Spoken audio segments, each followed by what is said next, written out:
Good evening, and welcome to the Thursday Camera Artist Guild Critique. I am your host, George DeLoache. I'm a portrait artist and photographer's coach, and this is where we help photographers learn to master the photographic arts. Here we do critique. This is where you send your images in, and a second set of eyes takes a look at those images and tries to help you find ways that you can improve the quality of your work. Regardless of whether you're just beginning your love affair with photography or whether you've been like me in love with it for 50 years, there's always room to find new places to grow and develop. Let's get over to the broadcast and take a look at some of those images. Okay, stand by. And again, here is the lady and her dog, and you caught the dog right in the middle of expression, tongue halfway in, out. You want to get those eyes over towards you.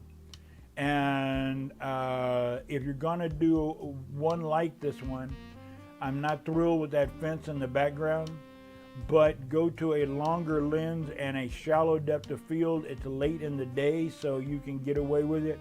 Throw all of this in the background out of focus with shallow depth of field. That'll separate her from the background. Move her off the fence some so that the fence isn't sharp as well. Move her up off the fence. You probably could have come forward 10, 12 feet and got identically the same shot with the same camera angle, but thrown everything in the background out, kept their exposure, everything else the way it was, and then just make some noises or something to get the dog's attention. I literally make a whining noise when I'm photographing dogs, and it works. I just go, something like that, and the dog will look at you, and it only works a few times. You can't get away with it very often, but you get ready for your shot. Then when you got everything in line and position, you make that noise, the dog looks at you, and bam, you take the exposure. If you get 10 minutes out of a dog, you're doing really good. Okay, and we got George Butler. George, you got several up here, so we're going to kind of shoot through it. You brought in one, which is your model here, and the others are sports, so we'll look at those sports ones as we get in there. Remember to always include all of the body appendages if you're going to do a full length. If you're not a full length, don't lose the foot over here. The foot is chopped off over there. That is a bit of a problem. And watch her hand positions. Change her hand position around a little bit. She could have just as easily moved forward on the rock and then put her thumb behind her torso, her forefingers in front of her torso, and that would have been a much more comfortable position for her hand. That would have dropped her shoulder down so that it didn't look quite so awkward. But your exposure is on, and I like your lens choice and your shallow depth of field. Okay, this is another one, and this is another George Butler. You did get peak action. A couple of the sports shooters mentioned it. I agree with them that the action is in the receiver and the tackler, and all the rest of the stuff out here is unnecessary. This has got to be, looks like training camp to me, practice, because you got, I don't think these are everybody's in shorts and stuff like that. That doesn't look like an actual game, but let's see what happens if you were to just crop it in. You could, on this one, it's gonna have to be a vertical crop because, let's see here, there we go. Maybe something like that would be a little more. We dropped them in there on the 1/3 compositional line. We've left enough room so that the action is moving the camera left, it'll go out. And we eliminated a lot of the elements there that were distracting from the main focal point. So just keep that into consideration when you are framing and when you're doing your post-production. And last image, watch out for cropping off body parts. I know you are really going for the peak action, but all the rest of it is part of that. So zoom out, move with your feet, pay attention to your surroundings, and you know, there you go, just work it out. Okay, this one is G. Johnson. And there's a lot to like about this one, G. I find a lot of things in there that I think are interesting and well worth consideration. The thing that bothers me, I love the model, the tennis position, you know, all of that. The depth of field choice was fine. I might like to push that depth of field a little bit more to get the background a little more out of line. The camera angle's fine. What bugs me is the tennis net.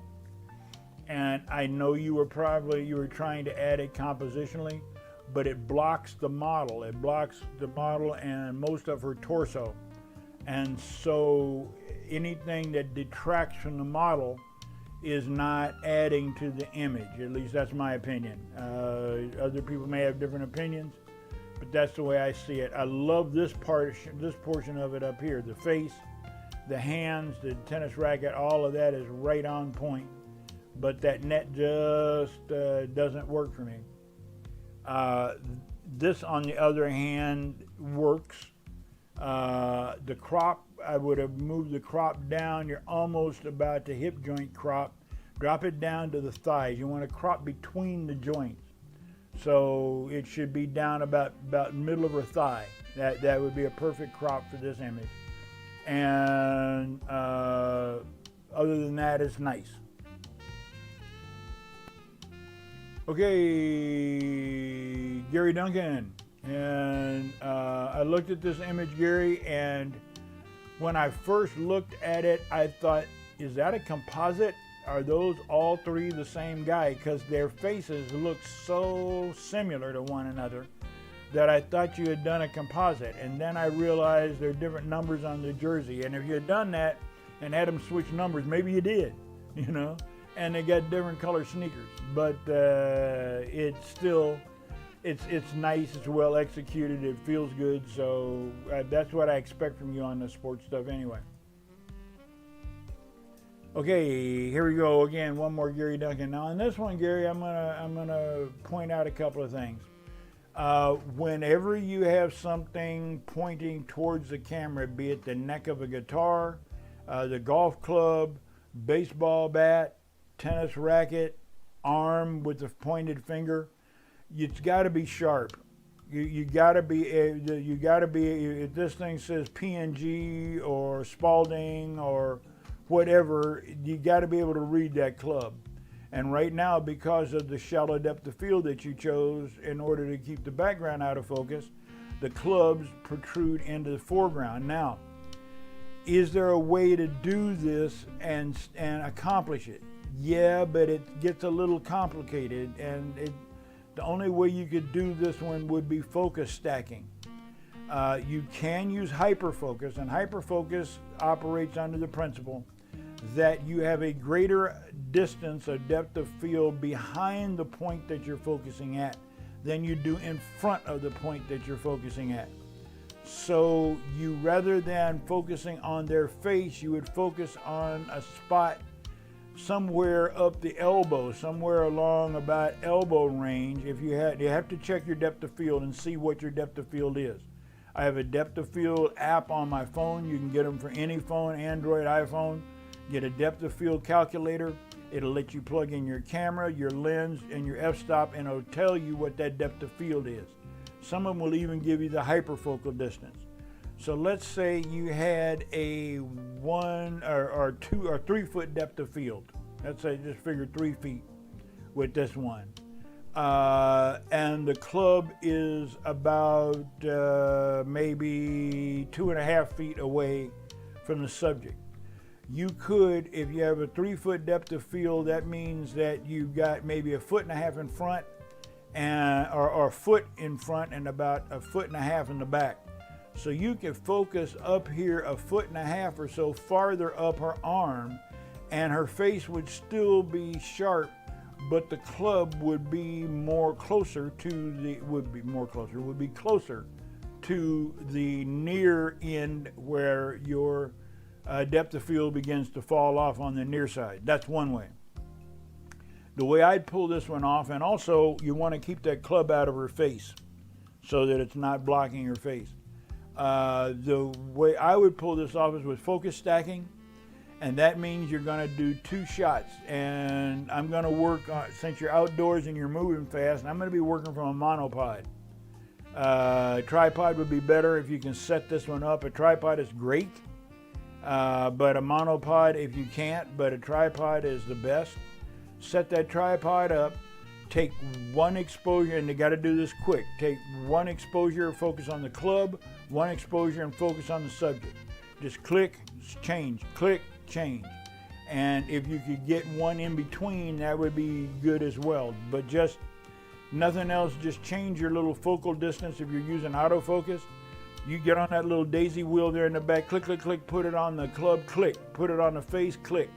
And you can do it in a fraction of a couple of seconds. So, and you want to get them to hold their expression. And then in post-production, bring that in, and with layer mask, then you can bring the focus back in to the front where it's focused there, and that's called focus stacking, and check it. You know, look it up and you can get some more information on it. Okay, there we go. Okay, Gary, thank you.